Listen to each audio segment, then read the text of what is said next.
Hey, everyone. Did you miss us? Hey. Well, we're here in a new year. It's 2019 now. 2019 Titans Tube. Welcome. I'm Caleb. That's Justin. Thank you for your patience. A lot of stuff happening. We just woke up from a coma after that Week 17 loss. We've been out since then.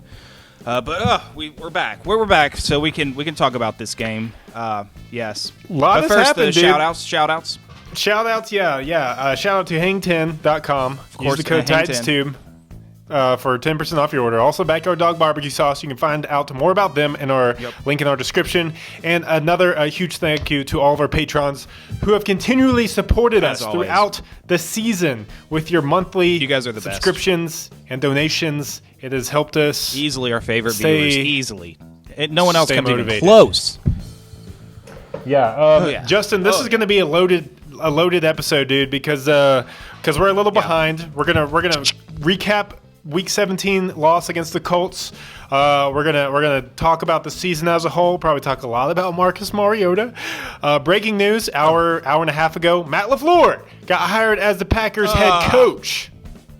Yeah. Oh man. So buckle up, people. This is way too loaded. And it's not going to take too long to shout this one out. But Brian Arakpo retiring, big news. Great free agent signing. Played his last 4 years here. We wish you the best to you and your cupcakes, sir. Well done. Well done on the cupcake and the football front. Yep.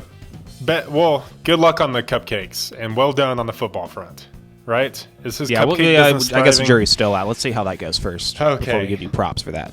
Anyways, Justin, we'll start with a brief recap and thoughts on the Week 17 loss to the Colts. It was a win-and-in game. Mm-hmm. We were extremely excited for it. I heard Nissan Stadium was rocking. I wasn't there. You were. Oh, yeah.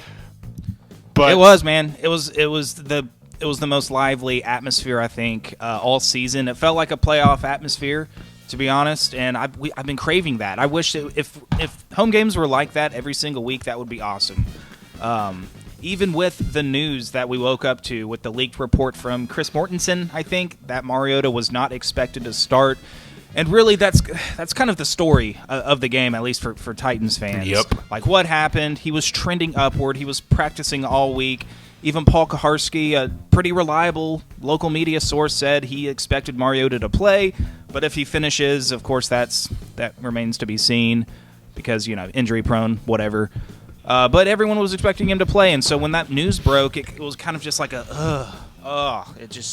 was kind of you lost a lot of hope. I mean, this game was already going to be a tough one, but asking Blaine Gabbert to be the first quarterback to beat Andrew Luck in like 1,100 tries, it was a tall task. But regardless of that, the fans showed up and they were loud, and yeah, it was pretty great.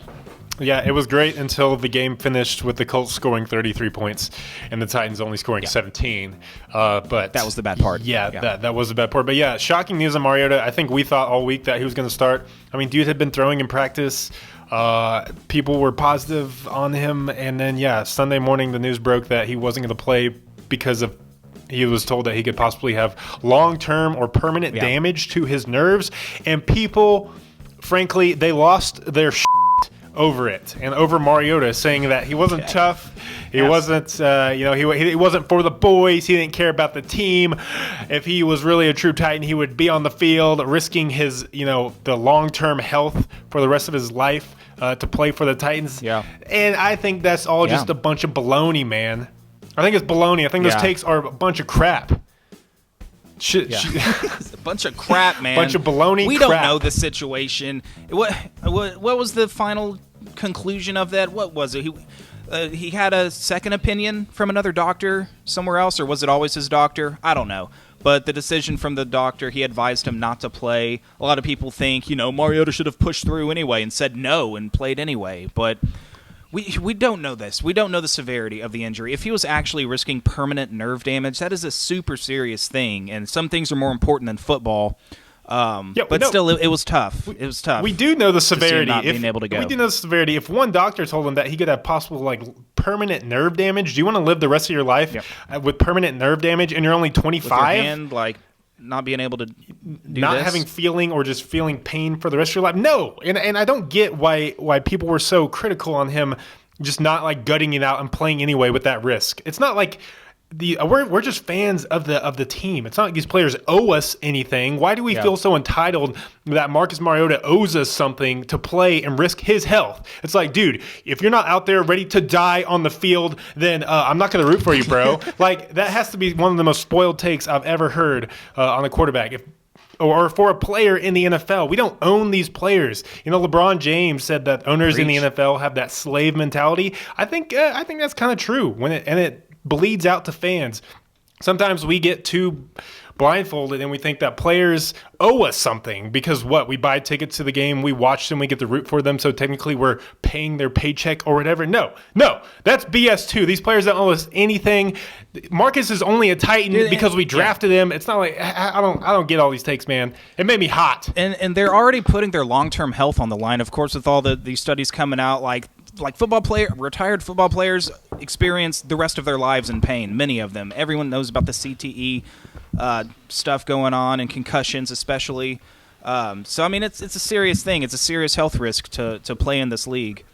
So yeah, I mean, I'm with you. I get you. I think the only way that Mariota can win over those kind of fans is if he literally dies on the field at some point during the game. Then they'll be like, okay, I guess he was tough. Yeah, right. He literally gave his life. They'll be pissed. They'll be pissed because he won't be able to play next year and fill his contract. Like, dude, Steve McNair would have risen from the dead and would have been able to come and ready to play next week. Jeez, exactly. This guy's soft. So yeah, we'll just go ahead and say that and just lay that to bed. That I think that's just that shouldn't be the case. Mariota is a good guy, and yeah, there's no way in hell he should have played if there was that risk out there. So don't question his toughness. Yeah, it was extremely unfortunate. And yeah, when I heard the news, I was like, oh, crap. There's probably no way we're going to win this game with Gabbert at the quarterback unless we pull something crazy out of our butts. And that didn't happen. And Gabbert was a huge letdown, especially come crunch time. So, yeah. Well, through the whole game. Yeah, pretty much. Man, he was missing passes early in the game. All right, so the game, quickly, let's talk about this game, how the air did go out of the stadium pretty quick because the Colts scored long back-to-back touchdown drives, and we weren't getting anything done on offense. It looked like it was going to be a blowout, and, man, the times were rough. It was looking pretty bleak way to finish the season. But, man, at this team, again, for the millionth time, they showed that they've got heart and resiliency and started to make a rally, starting with that Jayon Brown pick six. Man, how about Jayon Brown this year, dude? Biggest turnaround, or not even turnaround, but most improved player award for the Titans from one year to the next. Welcome to the official Titans Tube Award for most improved player that I just made up, but Jayon Brown deserves it. And you know what? Even throughout the rest of the game, we were getting outplayed. Even though on the scoreboard, we crept back into within 7 points with the ball in the fourth quarter, we were still getting outplayed, and it never felt like we really had a grip on the game.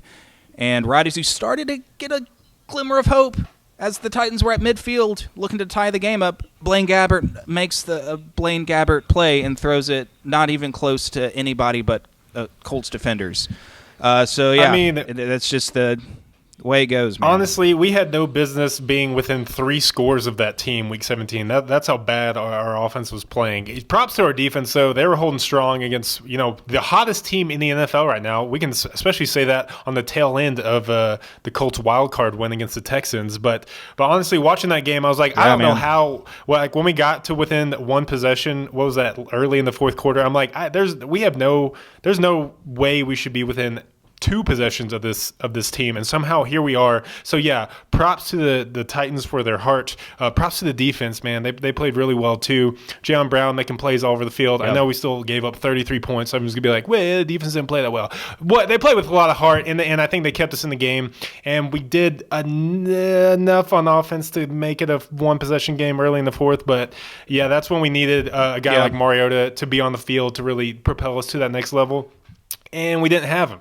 And so are you happy, Colts fans? All you Colts fans, those are the comments we've been getting in our absence, is Colts fans being like, hey, guys, where's the video? I want to hear that you guys outplayed us. What? No. This is why I hate the Colts, too, because your fans suck. Sorry, I got to do this, but Joseph Cox, I'm going to call you out, bro, because I know you're listening. What? Can I say this? You're calling out. I'm calling out Joseph Cox.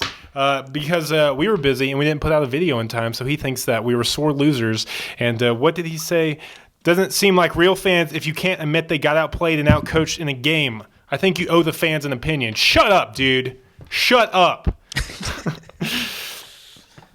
But it's true. I mean, well, I'm not saying what he said was true, but the Colts did outplay us, and we admitted that. We totally got outplayed in this game. You're the better team. You know what? Here you go. The Colts are back. Is that what you want to hear? With Andrew Luck playing as well as he's ever played, Frank Reich, as long as you got that coach and that quarterback, you guys are going to be contenders in the division. You got a young defense with blossoming stars. Darius Leonard probably, is he the defensive rookie of the year yet? If not, he's going to get it.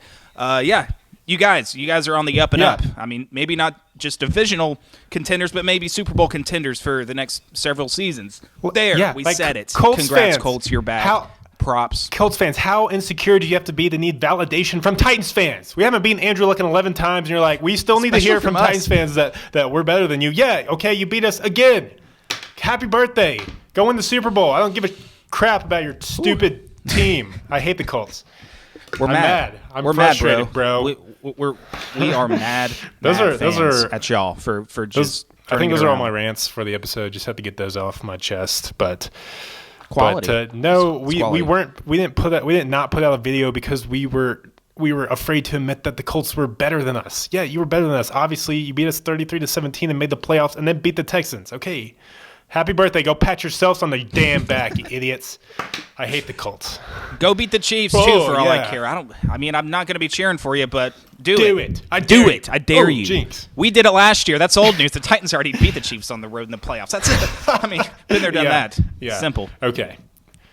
Of course, Mahomes was on the bench in that game, but there's no need to bring that up. Quiet. That's dumb. Okay.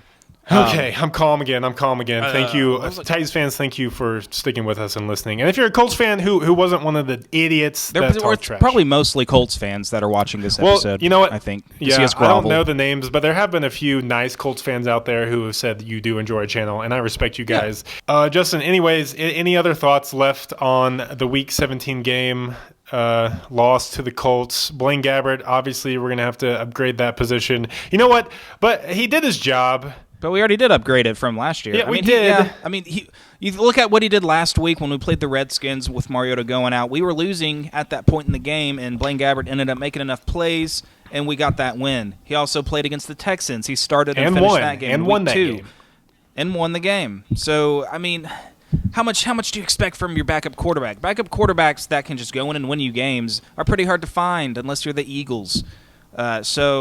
I mean, but it was. He had some bad throws in Week 17. He played bad even by backup quarterback standards, in my opinion. True. So I don't know. We'll see if we upgrade that position. Who knows what we're going to do on offense now without LaFleur? Yeah. Are we just going to redo the whole offensive coaching staff or change backup quarterbacks now too? What's the deal? What's going to happen? I don't know, man. I don't know. Do you want to talk about this LaFleur situation right now? Because you kind of just led into that. You want to talk about that? What's going to happen? I did. I mean, what do you think? People are freaking out because this will be, already after Week 17. I've never seen the fan base more. I don't know. I don't want to lump and generalize the whole fan base into being exactly evenly split on Mariota.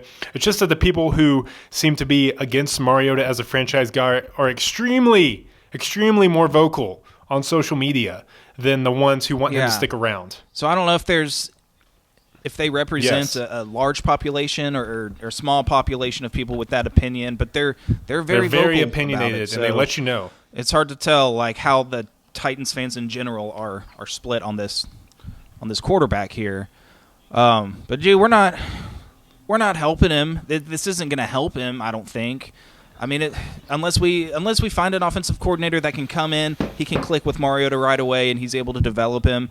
But, I mean, I don't know what the solution is. I don't know really what the guys that are out there. I've already heard a few names thrown around, like the Bears offensive coordinator and also John DeFilippo, the guy that got fired in the middle of the season from the Vikings. I've already heard Titans fans saying, we should bring him in.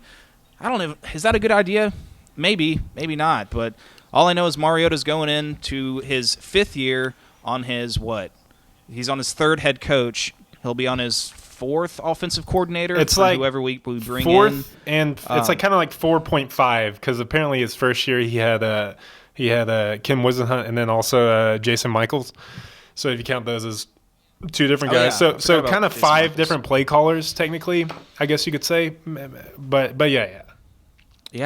And which is it doesn't bode well for a young quarterback who has had inconsistencies and who has weaknesses of his own. So I mean, this is dividing people even more, saying that Mariota's for sure done for in the NFL. We've just completely ruined him now because we've let LaFleur go. But didn't we see this coming? I mean, LaFleur had head coaching interview. Well, we didn't let him go. Yeah, and this is a different situation because I mean, you get asked to be interviewed for a head coaching job. You can't blame LaFleur for wanting to leave and take that job. Playing with Aaron Rodgers, I mean, sure, why not? And there's nothing that we could have done to retain him. I don't think we can force an offensive coordinator not to take interviews.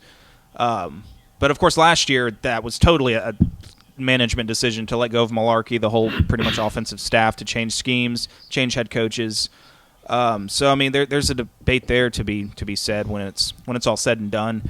But I mean, this situation, it just kind of sucks how it played out, and it wasn't expected, in my opinion. You look at what LaFleur did, the numbers we put up, our offensive production, we were like in the bottom of the league.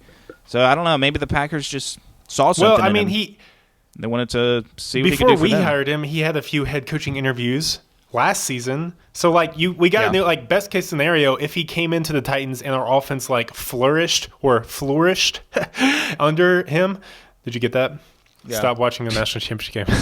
I heard if our offense flourished under him, then he was going to be a head coaching candidate by the end of this season anyways. The only reason I thought we would at least retain him for another year was because our offense statistically anyways just didn't, meet expectations.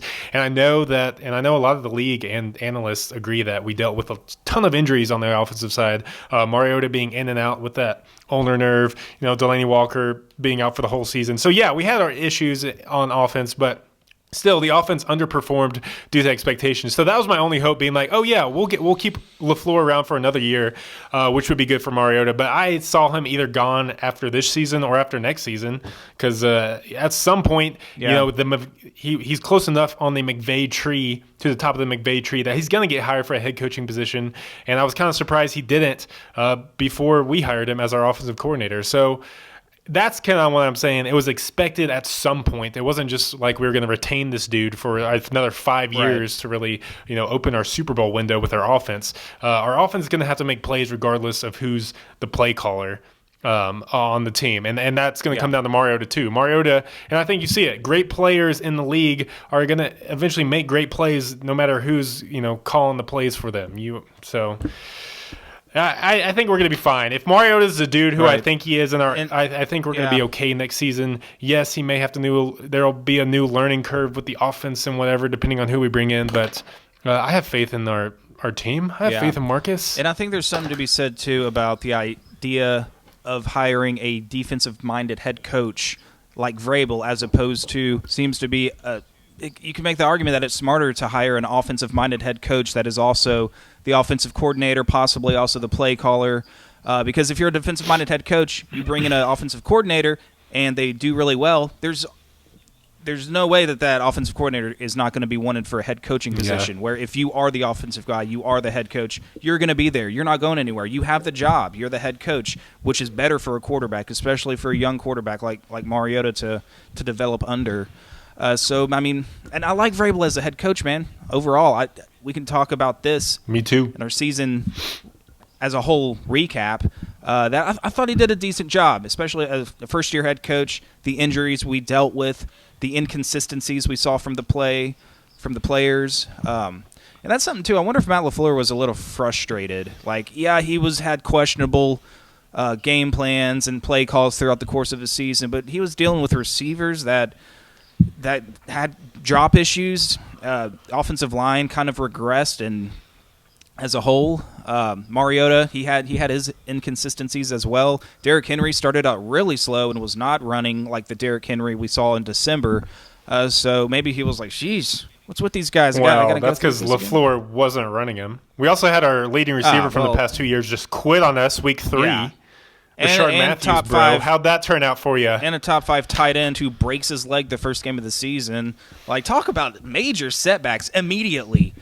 And then, so that's why I think Vrabel, did a pretty good job of rallying the troops. And I mean, I think talking about this Week 17 game, I thought the players he got him up to play. He got him up to play, even though going into the game we knew we wouldn't have our starting quarterback. So I think they like him. They play hard for him, and it's what you like to see in a head coach. Rallying the troops. Are you frozen? Oh, you are. No, there you are. Oh, sorry.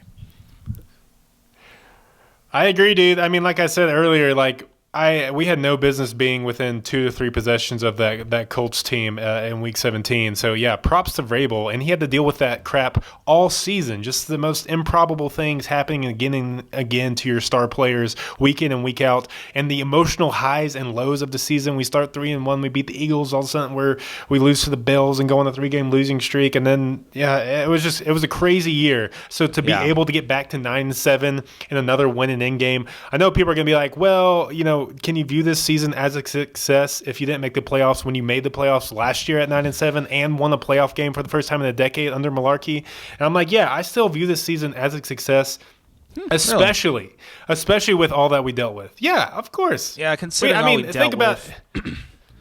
But as a whole, I don't. Yeah, this season is so hard to grade. If you want to put a number grade on it, or if you want to just label success, unsuccess. I mean, I'm kind of in the middle, and I think that's where most people would be. You can take and look at the setbacks that we suffered, and then ended up still coming out with a 9-7 final record. I mean, we were successful in dealing with those things, but overall expectations from when the season started, I think most Titans fans expected us to at least get back to the playoffs. But I mean, but at the same time, nothing's guaranteed with a first-year head coach, a brand new coaching staff coming together, trying to make it all work year one. I mean, that's a lot of pressure, I think. And I don't know. I'm kind of in the middle. It was good things, bad things. We dealt with injuries. We were so up and down. We looked so good some weeks, so bad in other weeks. So it's I don't know, just kind of Yeah, I mean, I feel that. I get what you're coming from, but I guess I look at a team in our division that had a great season last year. Talking about the Jags, made the AFC Championship game. They absolutely imploded this year. So, I'm looking at 9-7 with all that Vrabel had to deal with. I'm like, you know what? This is a success. We came down to Week 17 home game against the division rival. You win, and you're in to the playoffs. I don't know what more you can ask. I mean, fighting for a playoff spot. I know, obviously, you can ask to make the playoffs, which we did not this season. But, I mean, we didn't have our starting quarterback. We didn't have a starting star tight end. Yeah, I don't know. That's the thing. I would have liked our chances, honestly, if Mariota had played in Week 17. Again, I don't know if he would have been able to play, but the thing is of just risking that to furthering the nerve damage, but he legitimately was going to be able to make throws and throw the ball. And if that's the case, I mean, we saw how well the line protected Gabbert really well for the most part. He was able to sit back there in the pocket for the most part. He didn't get sacked. I think he got sacked one time. So if it was more of just a risk management thing, I guess. But, man, I would have liked our chances had Mariota been. But we can't play the what-if game. But Yeah. I did mean to say this when we were talking about Mariota playing in that Week 17 game. I thought the only thing that really, really confused me was why wasn't the diagnosis of the possible permanent damage to his nerves, or why wasn't that diagnosed earlier in the week? Why did they let him, practice and have the possibility of playing up until, late Saturday or Sunday morning, and then they decided to make that call? Was he really still uncertain and decided to check with as Paul said, the preeminent spine doctor that late in the week? Wouldn't you go ahead and check with that dude right after the injury? And he's like, yeah, we'll see where you are in a week. No, the injury would have already occurred and been at its worst point right after it happened. So I don't see how that wasn't diagnosed at the beginning of the week, and we could have just prepared Gabbert to start from the onset. Maybe that was what I was confused by. Maybe it was just a wait-and-see kind of thing. They would let him practice, and they'd be like, all right, on Saturday we're going to let you see him again, and the doctor's going to determine whether he thinks you've progressed far enough, and we'll make that decision at that point. But until then, practice with us, game plan with us. We'll get you ready if you get that okay from the doctor. And then it turned out he wasn't ready according to the doctor or something like that. I don't know. But yeah, I see what you're saying. Something is kind of fishy about how it was all handled. Maybe it was just a smokescreen. Maybe they knew he wasn't going to play the whole week because we did bring in Austin Davis like early in the week. What was that, Monday or Tuesday or something? So maybe they did expect Mariota to sit for the game for the entire week, but wanted the Colts to think that he was playing and waste their time game planning for him. Maybe the Titans just, practiced Mariota so that we would sell out Nissan Stadium, right, Clay Travis? That's ridiculous. What a ridiculous yeah, agreed. That was my only weird point. I feel like if there was such, a seriousness of a possible permanent damage, they would have known that earlier in the week instead of being able to figure that out the day before the game or the morning of the game, being like, well, actually, if you play tonight, you could permanently injure yourself for the rest of your life. Sure. So that was confusing, but yeah. I forgot to mention that. Before we forget, because I want to make sure we are a channel of our word, we have to give a shout out to FrizzFr8, who made a bet with us on Twitter. He said there's no way Mariota's playing. Yes. We said yes, he's definitely playing, and he was like, well, you have to give me a shout out because I'm pretty certain he's not going to be playing. And we were like, okay, that's not going to happen. But it happened. So we're shouting out FrizzFr8, I think is how you pronounce it. So follow him on Twitter. Make bets with him because he likes making bets, apparently. So you proved us wrong. Good job, sir. Okay. He said, put my picture up and say, bow to the crown. Bow to the king, FrizzFr8. That's what he said. Okay, so here's your picture, bro. Bow to the crown. Bow to the king. Bow to the king, FrizzFr8. You were correct in predicting that Mariota would not start and play Week 17, even though you're a Titans fan. Why would you make a bet on that? We were all betting for Mariota to play. There you go. Yeah, but go follow him on Twitter. He's a good guy, big supporter of Titans Tube, and he's he's fun to empathize with when the Titans lose. Or it's not fun when the Titans lose, but it's necessary to celebrate empathize with other when Titans we win fans as well. True. So thank you, FrizzFr8, for all your support, bro. And if you want to make bets with us, hit us up on Twitter, Titans_Tube_YT. I'm not unless you're a dumb Colts fan. You can make bets. I'll make some bets, bro. You can handle the betting side of our channel.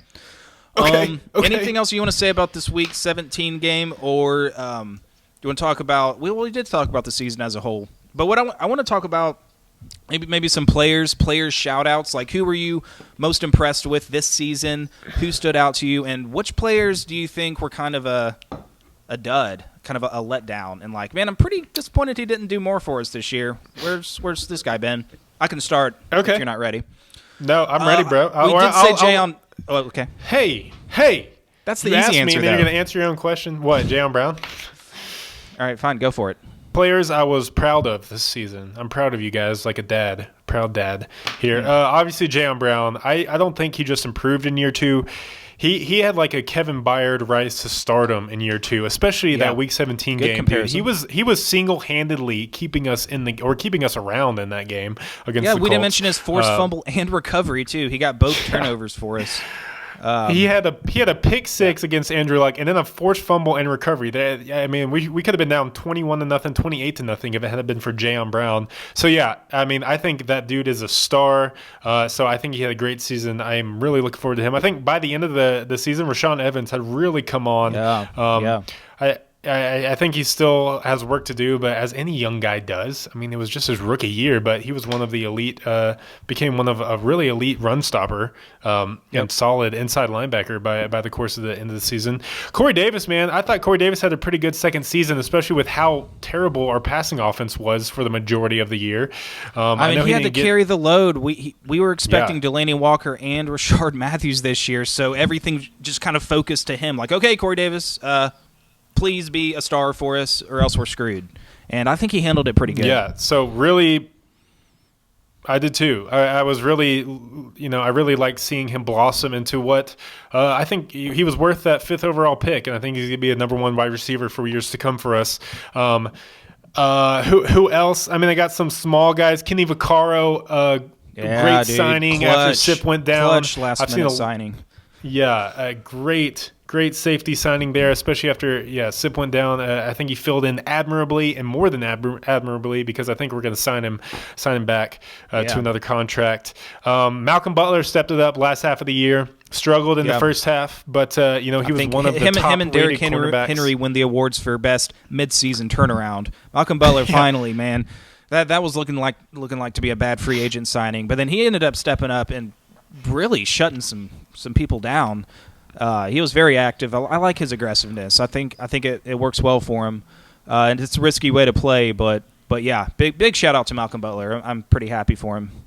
Yeah. Also, Kevin Byard, a huge All-Pro snub. Once again, I don't see how this guy keeps on getting overlooked by the rest of the league because he had another great year. I know he didn't lead the league in interceptions, which is all people care about, but I mean he's one of the best safeties in the league. Hometown Even kid. His interception numbers as a safety was tied for first, I think. Like as a safety, and oh my goodness, the Pro Bowl is such a joke. If you like stats, look at Eric Weddle's numbers compared to Kevin Byard's. Kevin Byard cleared him across the board in every single category. Weddle didn't get one interception. He didn't have as many tackles. He didn't have as many passes deflected. He didn't have any sacks, or maybe he had one, but Kevin Byard had more. I mean, I don't know. No hate against Eric Weddle. He's a great safety, but I think Kevin Byard had the better season, if you look at the numbers at least. Yeah. So, yeah, sorry. very true. Little Pro Bowl frustration there. No, that's good frustration. I'm frustrated too. I don't see how he gets overlooked like that. He's one of the best. He's just a fan, I guess. That's why. Yeah. That's what you get for being fans. Props to some of our backup tight ends coming in after Delaney Walker went down. Yeah. I don't think Luke Stalker didn't become the receiving option. I mean, we didn't think he was a receiving threat anyways. He's more of a blocker.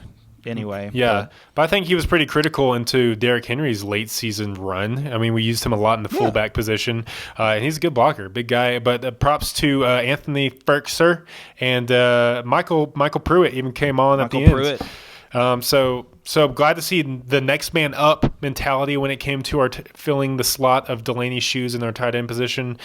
And you forget Jonnu Smith going down too.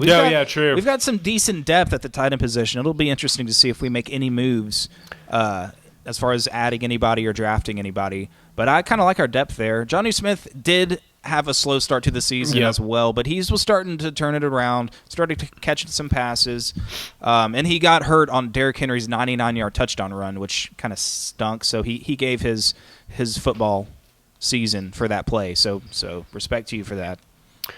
I'll throw it to you now. I've listed maybe everyone I can think of off the top of my head, basically, but I think you have hit all of the good ones. I would like to shout some hate now, not hate, but shout out some guys. Let's say disappointment players. Yeah. Dude, Taywan Taylor, he has been a disappointment so far. I think especially just taking his 2 seasons with us as a whole. I mean, we needed him to step up when we lost Walker and Matthews. And we couldn't have Corey Davis shoulder the load, and I expected him to do more. He had his drop issues. He had his chemistry with Mariota seemed off. They didn't seem to be on the same page almost every game. He put up, I don't know how many games he put up with less than 20 yards receiving, but it was too many. I think he ended up with like just over 400 receiving yards on the season. And I mean, I don't know. He through his 2 years with us combined, I think he has, I just saw it, like 600 yards and 2 touchdowns. We got this guy in the 3rd round, and in 2 years, he has 2 touchdown catches and 600 yards. I think we expect more from that than that. You have to expect more from that. From a 3rd-round pick, wide receiver. Yeah. Yeah, on a position that we have no depth at, we got to expect more from him. He could be in hot water pretty soon. I mean, I guess he's going to be on the team next year. I don't think there's any reason or any way we're going to let him go. Also, like Tajay Sharp, man, like I like him, but he doesn't produce enough. He completely disappears from week to week. You can never count on him to show up and make plays. I think he has decent hands. He's got decent route running abilities. I think he can play in this league. I know he was battling an injury off and on as well, but we just need more guys to step up. And that you can rely on whenever injuries occur to your starters, or quitters occur to your starters. Speaking of Matthews, So I'm a little disappointed in those two guys. I think our offensive line should shed some of the blame for the regression. Josh Klein and Ben Jones, I've hearing them getting called out a lot for getting blown up at the line and not containing their blocks. I mean, Partly Quentin probably Spain, why Derrick Henry had trouble getting going too. Quentin Spain got benched in the game, so yeah. Jack Conklin never got back to his all-pro Nope. form since he tore his ACL last year, so he ended up having to get shut down like midway through the season. Dennis Kelly, though, came in and played well. Good job, Dennis Kelly. Shout out for him. I think he was graded pretty high as far as right tackles go throughout the course of this season. How about Brett Kern, dude? Pro Bowler Brett Kern. Let's not forget our punter, dude. Big time season from Brett Kern. Love that dude. You know what? I mean, I didn't shout out any of the Pro Bowlers. I mean, Jarrell Casey had another incredible season, and it sucks that he got hurt, and we had to go without him against the Colts. Another big reason why we did not match up as well as we could have with the Colts. Yeah. Also, we Taylor did not even mention that. Yeah, and Taylor Lewan. I mean, it's kind of becoming the norm for Taylor Lewan to be an All-Pro tackle year in and year out. Obviously, I mean, he should be. He's the highest paid offensive lineman in NFL history, so I expect this out of him. But and I also forgot this, and he totally got overlooked by everyone in the league, and including us and me when I was giving my props. But Darius Jennings, dude, we just had an NFL record for average yards per kick return with like over 30. Yeah. First team in the NFL do that, and Darius Jennings got snubbed from the Pro Bowl as a returner. Are you kidding me? How is that possible? Because no one's heard his name before, I guess, and he plays for the smallest market possible. That's the life of the Titans, dude. But still, yeah, he was a nice surprise at kick return. He had his misses at the receiver position, but he's a pretty solid kick returner. I like him there. Yeah, and he completed a pass to Mariota, so he's probably a backup quarterback somewhere down the line. Just don't throw him the ball deep in the fourth quarter. Just all we got to do. Just let him return kicks.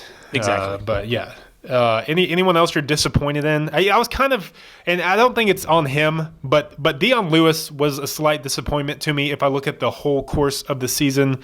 I know we used him in just a crap ton the first half of the season, and he was basically our bell cow running back and receiving back. We weren't even touching Derrick Henry through most of those games, but I was just expecting more from him after I saw what he did to us in the playoffs last year, and I think partially that has to deal with just not knowing how to use him and Derrick Henry very well, and especially Dion Lewis's skill set. And then even towards the end of the year when we became run heavy with Derrick Henry, it's like Dion Lewis never even saw the field, which was weird. Yeah. I think that's I feel like he really is just like a third down back. I still like him as a receiving back, but maybe his running style didn't work well with the way our offensive line plays. But he was, what did he average? Like 3.3 or 4 yards per carry throughout the season. That's pretty bad. Yeah, he had some really bad games when it came to rushing average. He had a bad fumble against the Bills too that I remember. Yeah, I think he had a couple fumbles throughout the season. So yeah, I did expect more from Dion Lewis. I think at the beginning of the season I predicted him to outgain Henry in yards rushing. Cold take, or bro. And receiving. Cold take. I was like, exposed, man. Expose me, dude. I was dead wrong. Dead wrong on that.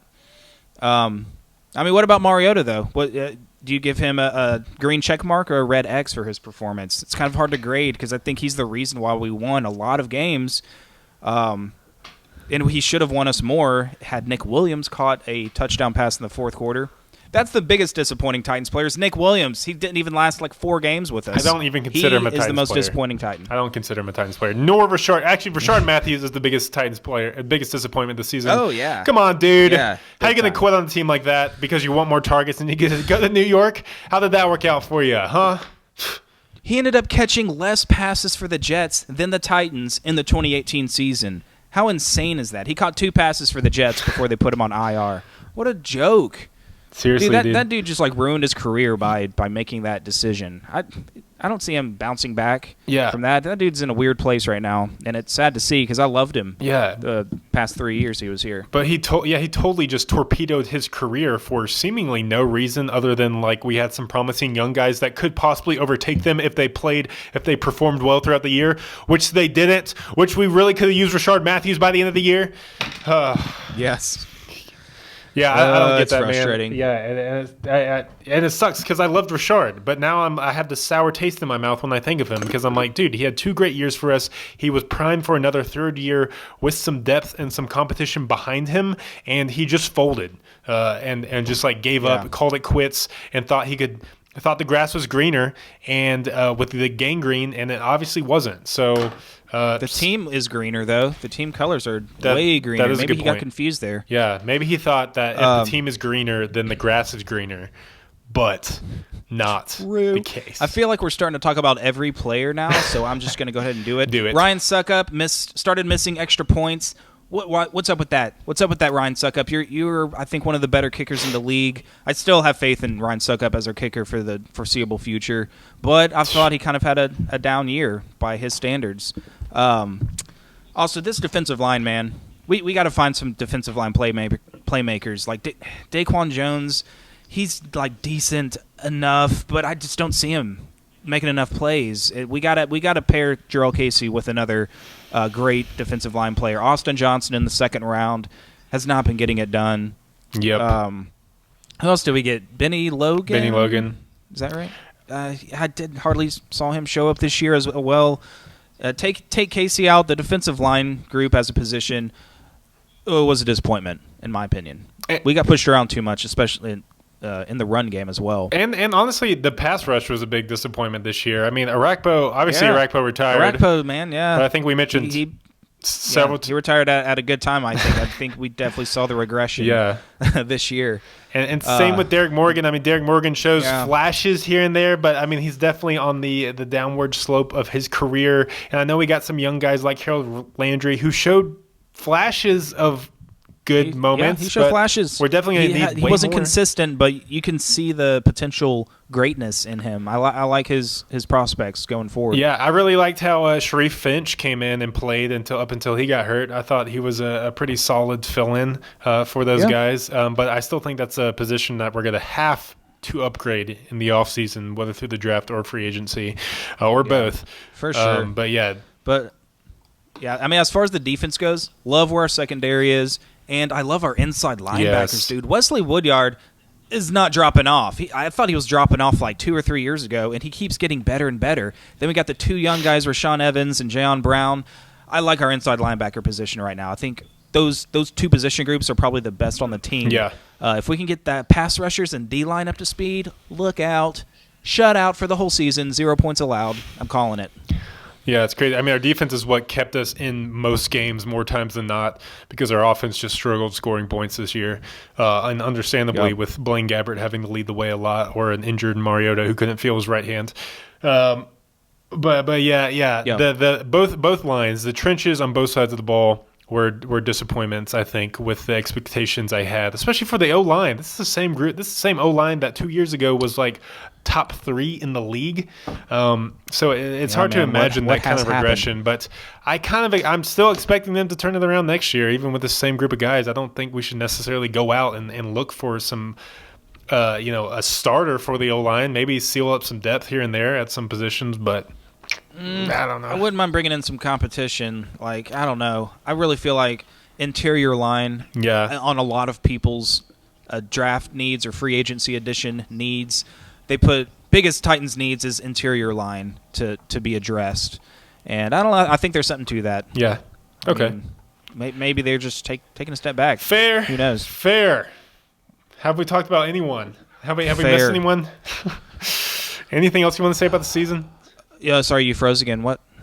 I said anyone else we haven't talk about anyone? Yeah, have we missed not talking about anyone?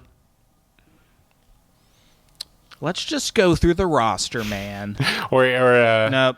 Anything you want to? Hey, dude, I do want to say, how about Dane Cruikshank? Dude, that guy's really good. I know he mostly plays on special teams, but he's probably our best special teams player. He flies down the field. He's fast, and he has a receiving touchdown. He tied Taywan Taylor for as many receiving touchdowns as Taywan Taylor. So, hey, put that guy in anywhere. I don't care. I think that was a pretty worth it 6th-round draft pick by J-Rob this year, and he's only going to get better. Dane Cruikshank, shout out. Dane, done. Bro, come on the show. Dane, if you're watching, can we get you on the show?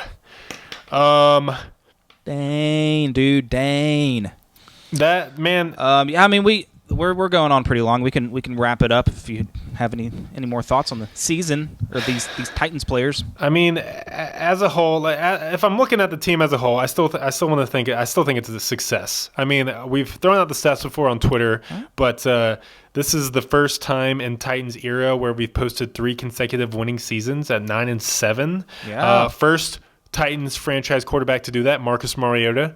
First playoff win last season in a decade. I know that was a different coaching staff then, but still, this team is laying foundations to build upon. Let's not mistake that.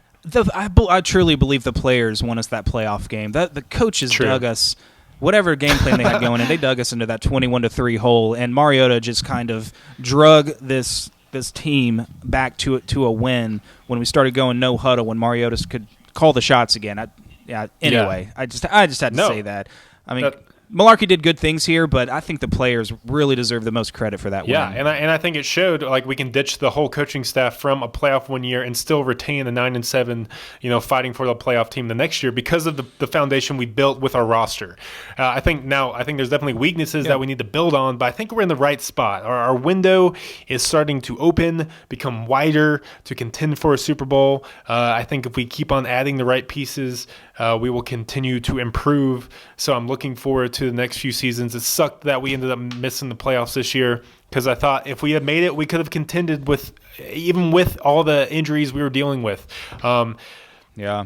Hey, the division was tougher this year. It's hard to contend when Luck is playing as one of the best quarterbacks in the league, and Deshaun Watson coming back too. I mean, the Texans and Colts were way better teams this year than they were last year. So we got to keep pace. We got to keep up and keep getting better. I believe we're the only division in football to have every single team win a playoff game the last 3 years. Man, that's crazy. Yeah, that's crazy. We are competitive here in the South. People used to think the AFC South was trash. Well, no more, people. We're having to battle it out just to make the playoffs between ourselves. When we should have almost sent 3 teams to the playoffs this year. I mean, the Ravens had no business being in the playoffs. I can't really say that because they shut us out at home. But still, they kind of got exposed by the Chargers. With Joe Flacco, not even Lamar Jackson. Yeah. That was sad. I would have rather played Lamar Jackson. I think we could have shut him down just like the Chargers did. I was waiting for a team to do that. Come on, it seemed obvious how to shut down the Ravens, and the Chargers did it. True. Hey, speaking of the playoff games, though, maybe we could do like a recap of those games in another video. Maybe preview some of these other playoff games if you guys would like to see that. Stay tuned. We can do that. We'd be down. Yeah. Word. Okay, yeah, let's wrap it up. Season as a whole. Got a lot to build on. I think Mariota is our franchise dude. I don't think that's in question. I will say this, though. I think the criticism that he's injury prone, if you consider that a criticism, this is the NFL, everyone's injured at some point or another, is fair. And I do think now that the injury concerns are fair. I know he's only missed 7 or 8 games out of his 4 years, but he hasn't finished 3 out of those 4 seasons. And I know, partially. And you know what the thing is about his injuries, too, and I've heard other people bring this up, is that his injuries are so untimely. Like, he misses 1 or 2 games a year, but, my God, we had to have him in those 1 or 2 games. And he misses games at the worst parts of the season. So if he's going to get injured at a better time, Mariota, please. Not when we need you to play a win and get in situation. I mean, there's no good time for an injury, honestly, but obviously now moving forward with his injury proneness, I don't think he's going to get a long-term max contract with the Titans. I think that's obvious now. I don't think anyone's saying that, but I think he's going to play another few years with the Titans and get another shot to get that long-term contract, which I believe, because I'm optimistic, that he will eventually earn with the Titans because he's our franchise dude and he's a winner. Yeah. But so much is riding on this next season for him. So much is riding, especially with another offensive coordinator now. Yeah. Or wait, 4th year. This will be his 5th year. This will be his 5th year. Yeah. And I mean, if he plays lights out, if he puts it all together, maybe people will change their mind and be like, yeah, we should throw some max stuff at this dude. But man, if he gets hurt in the first 2 games of the season and he's out for like 6 weeks, I feel like it's over. I feel like the Mariota thing is going to be done. Like we really can't have this guy get hurt. We got to protect him, keep him upright. And he can lead us. He can lead us to the promised land. I still believe that. I still believe it. Calm me down. I do too. But I like those. I like all 11 of those touchdown passes. Make fun of his stats all you want, but I approve of those 11 touchdown passes with everything else he brings. I like that confidence, but yeah, I mean, end of the day, the NFL is a business, and if you're paying the guy max money who's not going to play for you because of injuries, you just can't do that. So yeah, it's unfortunate that he has been injury prone, but I still think he's the guy for this team. He just needs our offensive line needs to get better. He needs to stay healthy. Yeah, and he's at least got another year. So if you're a Mariota hater out there, cheer for him because he's going to be the leader next year when the season starts, and he's going to lead us to another. Just playoffs. Get behind the guy. You don't turn your back on the team. If you're a Titans fan, you're a Titans fan. I'm only a Titans fan when they do what I want them to do with the roster. People act like mentality. Franchise quarterbacks or elite quarterbacks or even playoff winning quarterbacks grow on trees. They don't. Yes. What's your solution? You want to move on from Mariota, the guy that's had us in the playoffs and won us a playoff game for the first time in 15 years? Like, who are you going to bring in? And is he going to even be a guarantee? Did you mention Kirk Cousins? Like, that's not going to work. We still don't know if Jimmy G is going to work. I think he's good, but he's injury prone now, apparently. It might be best case scenario for the outlook and future of this team that Marcus hasn't earned himself one of those max contracts, because the sixth highest paid quarterbacks in the NFL this year, none of them made the playoffs. So now we can dish out some money to some other skill positions and other players to solidify our line that we don't have to pay our quarterback anymore, even though I still think we have our guy. So it may be best case scenario for the long term of this team. But yeah, that's a good way to look at it. Look at the bright side, dude. That's what we do at Titans. We turn everything into optimism here. Go optimism, Titans. 100% of the time, optimism. But, I mean, I think you saw it. We talked about it in the first round of the playoffs. Deshaun Watson kind of got exposed. Lamar Jackson got exposed. I'm taking Marcus Mariota, over way more than half the other starting quarterbacks in the league right now as a quarterback. So if you want to move on from him, I don't get it. I don't know what you're looking at as who can fill in his shoes and immediately lead us to a playoff contention. Tom Brady's and Aaron Rodgers and Drew Brees don't grow on trees. Amen. Preach. That's all I got, man. You take us out. I'm done. I'm out of here. Peace. No, I like it. I mean, we went on for a long time, but man, there really is just so much to unpack throughout the course of this Titans season. Where to go with Mariota moving forward. It's going to be a very interesting offseason. There's going to be a lot of changes, I think. It's already started happening with LaFleur leaving. And the Mariota debate, it's not going to be settled. I'm not looking forward to going back and forth with Mariota doubters who think we should move on from him. It's just going to be back and forth, and no one's going to know until next season starts. So I'm gonna try not to get triggered and take things too seriously. I've got my opinion, you've got your opinion, and you have your reasons for having your opinion, and that's fair. We can agree to disagree and not hate each other. But I secretly hate you when you doubt my Lord and Savior, Marcus Mariota. That's all I have to say. So thank you for tuning in. Let's just all agree that we're Titans fans. Yes. We want the Titans to win the Super Bowl for the next 20-plus years. We're all on the same team, guys. Yeah. That's guaranteed. 2019 Super Bowl champs. I'm booking it now. Booking my plane tickets to wherever the Super Bowl is to be played. Okay, so thanks for listening to us ramble and stamble and bamble all this past 50 or so minutes. Who knows how long it's been. So like us, subscribe us if you enjoy our discussion and our content. We're going to have some off-season vids coming out, of course. Lots of things to talk about. Possibly some playoff stuff to talk about. Follow us on Twitter. We like doing Twitter tweets, and tweeting. So yes, appreciate y'all. Peace. Tighten up.